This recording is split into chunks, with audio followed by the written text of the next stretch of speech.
দর্শক, রাজধানীর আসাদ গেট এলাকায় আছেন সিনিয়র রিপোর্টার মাশরাক রাহাত। টিসিবির পণ্য বিতরণ কার্যক্রম নিয়ে জানাতে সরাসরি যোগ দিচ্ছেন তিনি।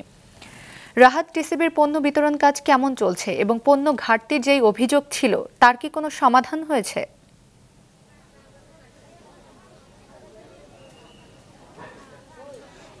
সুমাইয়া, ঊর্ধ্বগতির বাজারে সরকারিভাবে আসলে টিসিবির মাধ্যমে যে চাল, ডাল এবং তেল তিনটি পণ্য দেওয়া হচ্ছে ভর্তুকি মূল্যে, সেটি কিন্তু আপনি আমার পিছনে দেখতে পাচ্ছেন অসংখ্য মানুষ ভিড় করেছে। টিসিবি থেকে আমাদেরকে যেটি জানানো হয়েছে, তারা দীর্ঘদিন ধরেই কিন্তু ফ্যামিলি কার্ডের মাধ্যমে 1 কোটি পরিবারকে 3টি পণ্য দিচ্ছে। এর পাশাপাশি কিন্তু এখন ঢাকায় 50টি পয়েন্টে কোনো কার্ড ছাড়া ট্রাকের মাধ্যমে এভাবে পণ্য বিক্রি করা হচ্ছে।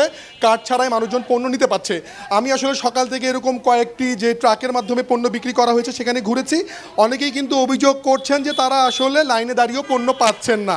এখন এটা কথা বলে আসলে সংশ্লিষ্ট সূত্রে যেটি জানা গেছে সেটি হচ্ছে যে প্রতি ট্রাক থেকে মূলত প্রতিদিন 350টি ব্যক্তিকে 5 কেজি করে চাল, 2 কেজি ডাল এবং 2 কেজি তেল দেওয়ার কথা। এখন 350 জন ব্যক্তি আসলে পাচ্ছেন কি না সেটি আসলে মনিটরিং করার আসলে কোনো ব্যবস্থা নেই। এখন যারা আসলে জনসাধারণ আছে তারা দাবি জানিয়েছেন যদি এটি মনিটরিং করা হয় যে 350 জন ব্যক্তিকে যে ট্রাকের মাধ্যমে পণ্য দেওয়া হচ্ছে সেটি পাচ্ছেন কি না তারা, তাহলে আসলে স্বচ্ছতা নিশ্চিত হবে বলে তারা বলছেন।